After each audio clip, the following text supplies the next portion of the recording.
Okay, let's go.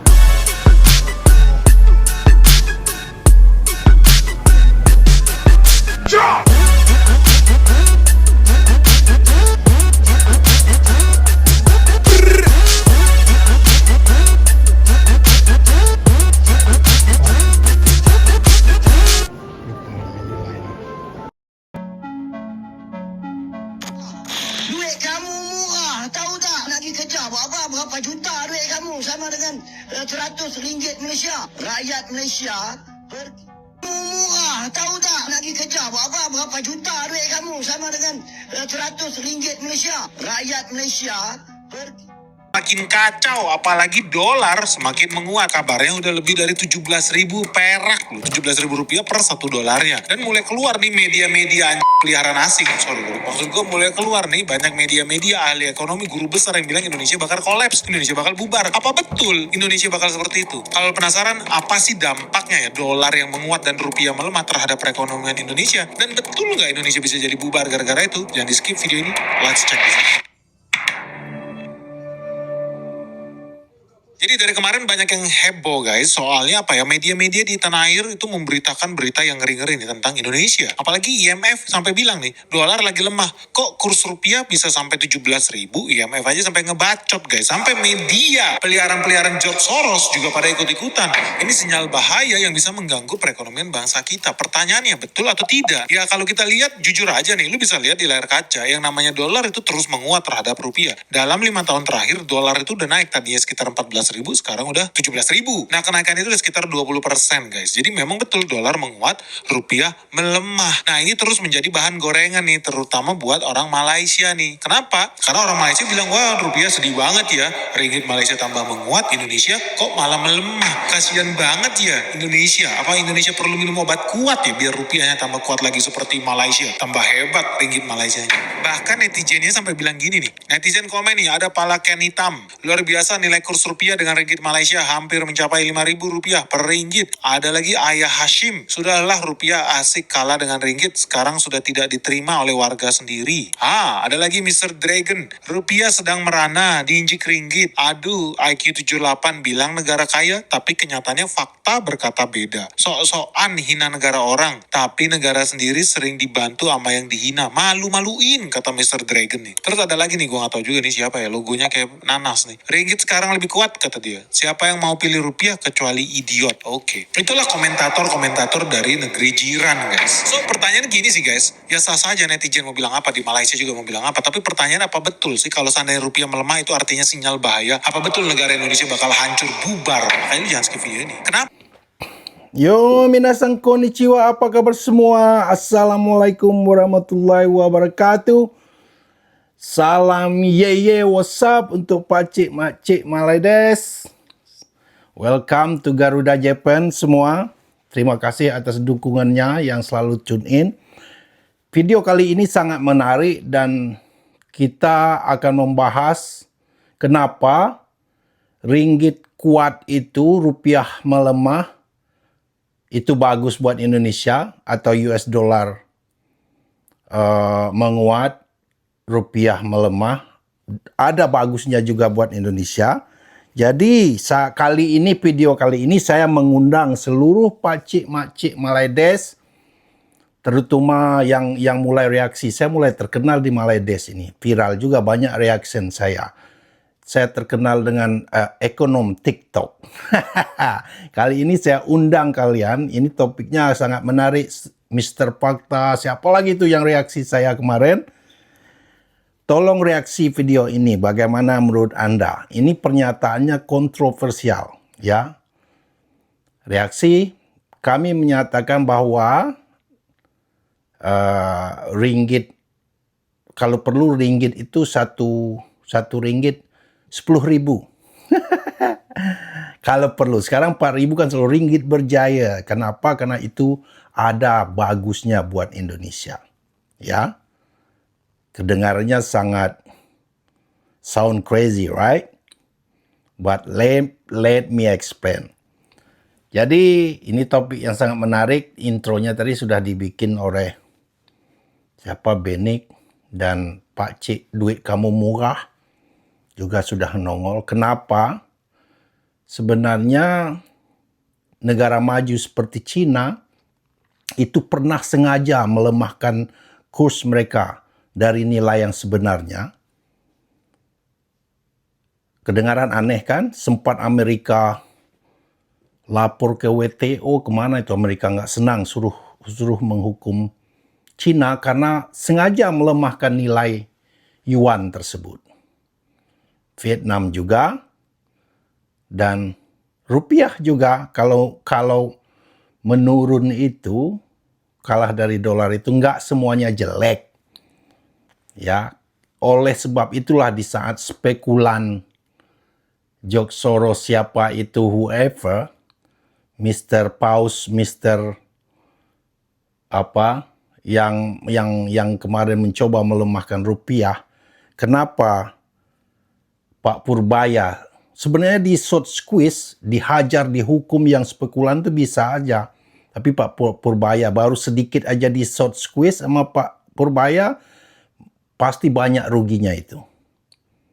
Padahal kalau Pak Purbaya mau bisa dibangkrutkan itu yang kemarin spekulan itu.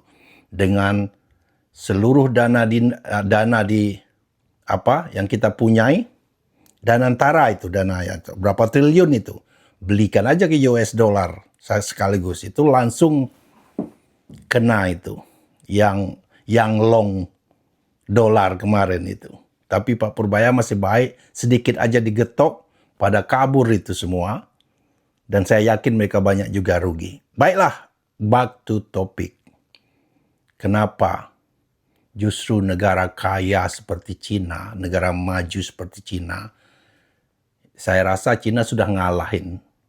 Ekonominya udah ngalahin Amerika lah. Teknologi juga. Orang Eropa sendiri udah ngaku. Eropa itu seperti negeri kuno katanya. Kalau mau lihat negeri yang modern, pergilah ke kota-kota Cina sekarang.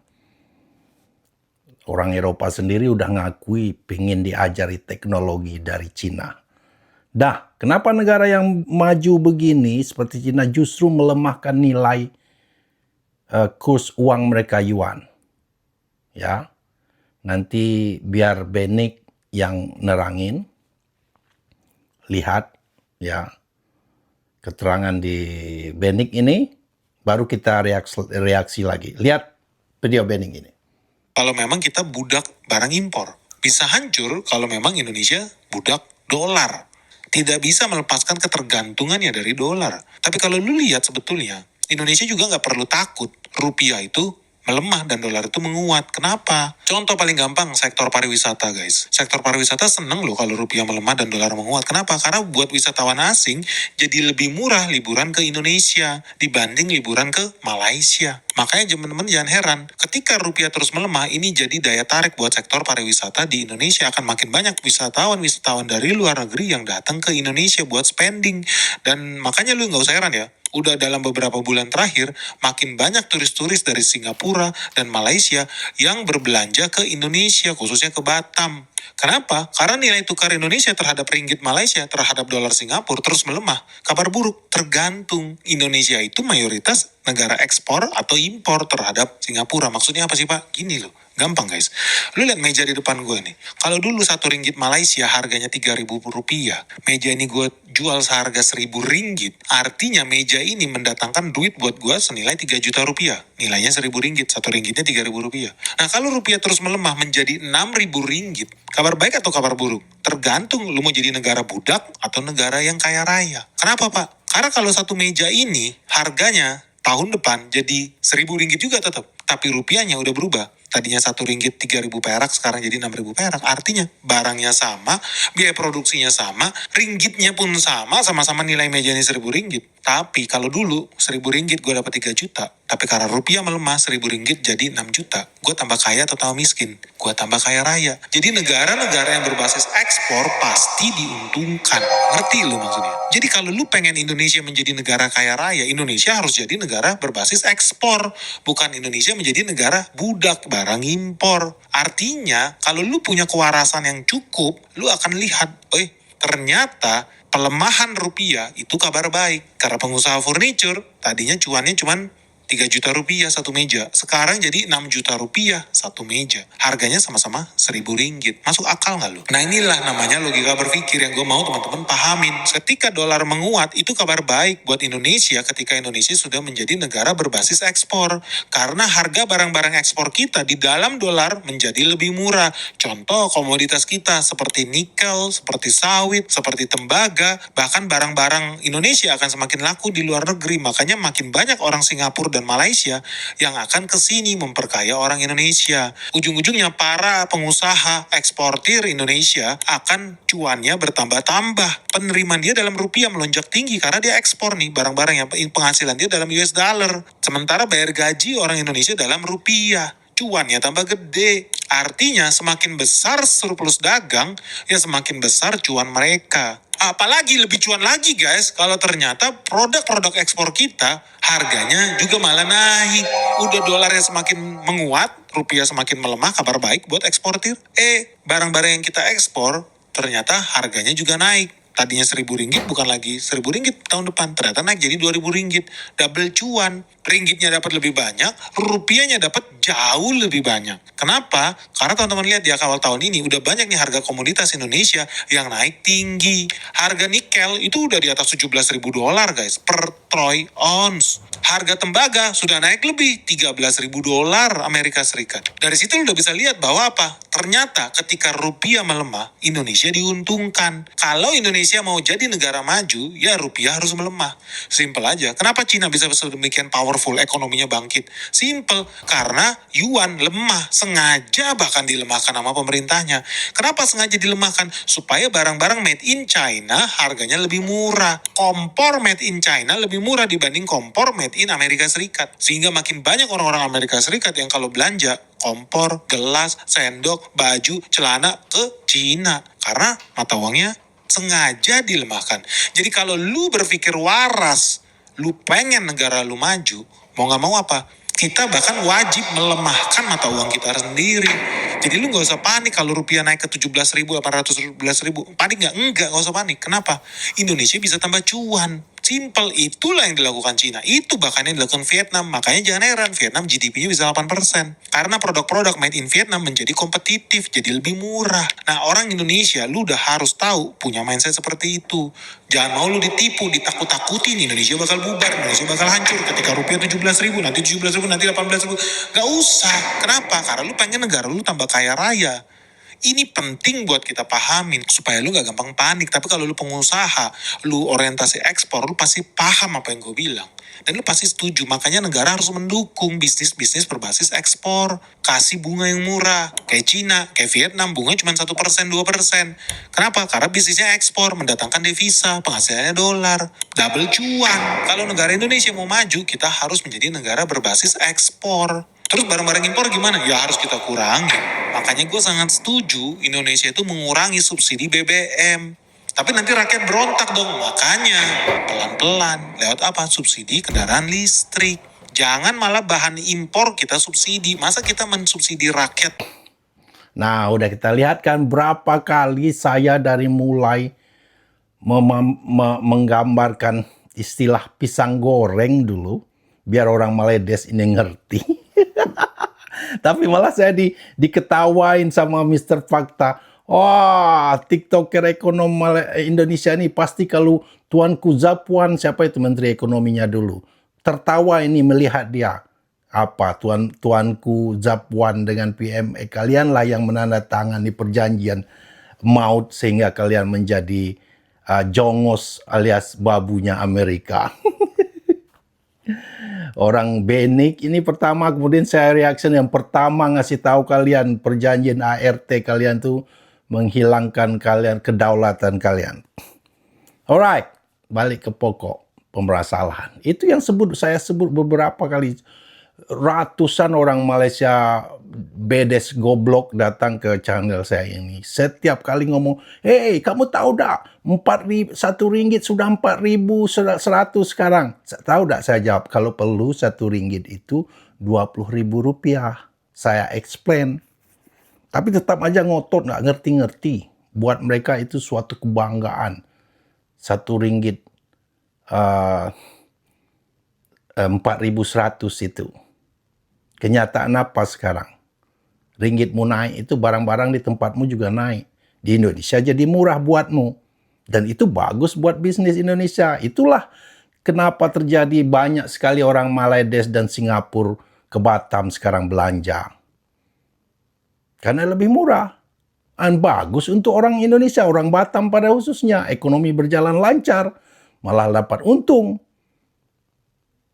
Ya, bagus. Itu dulu terjadi waktu dolar Singapura sangat kuat dibanding dengan ringgit. Banyak orang Singapura tuh main ke Johor Bahru. Belanja di Johor Bahru. Ya karena itu. Sekarang rupiah melemah begitu. Orang Malaysia ringgitnya menguat. Mulai datang belanja, ada yang ngomong beberapa banyak di Tanah Abang bang, katanya di Tanah Abang Jakarta belanja. Bagus buat Indonesia.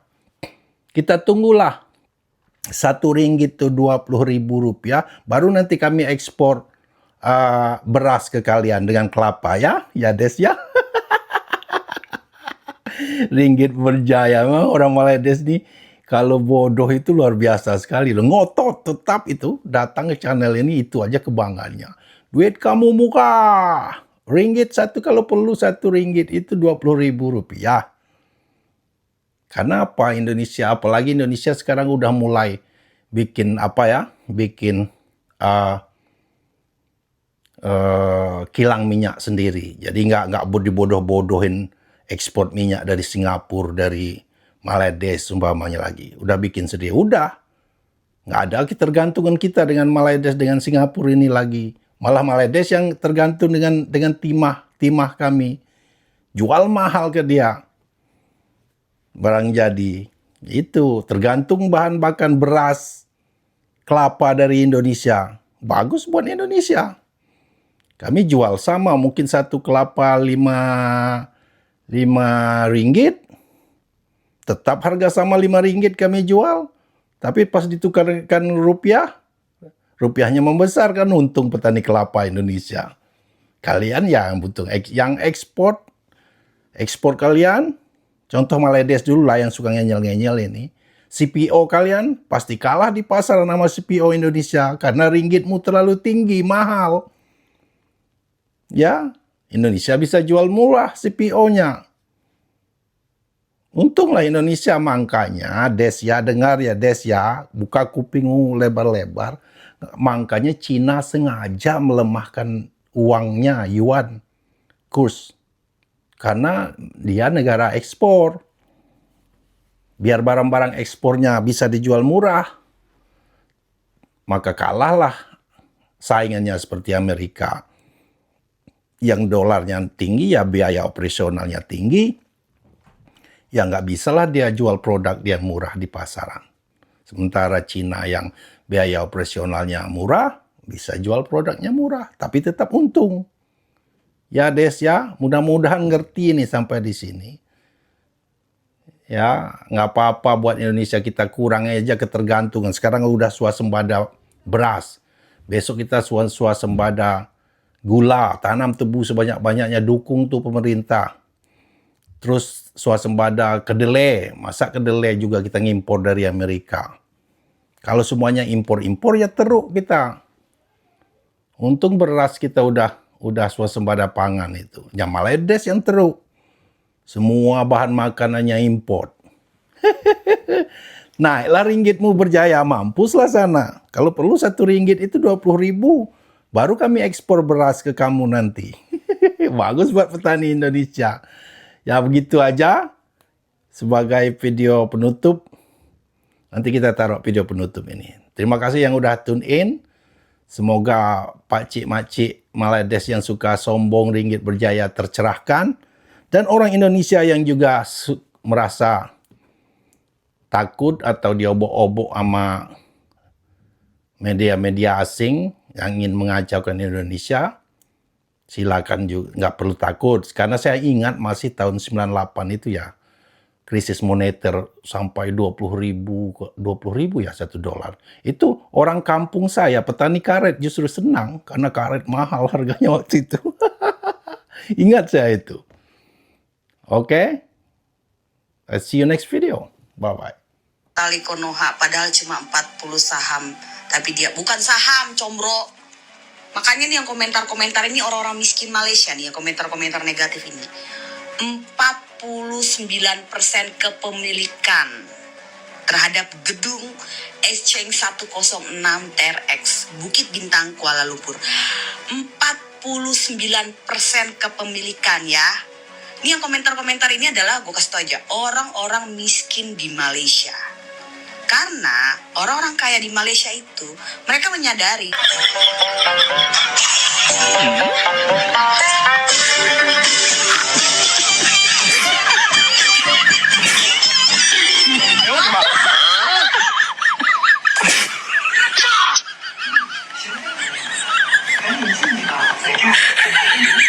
有人。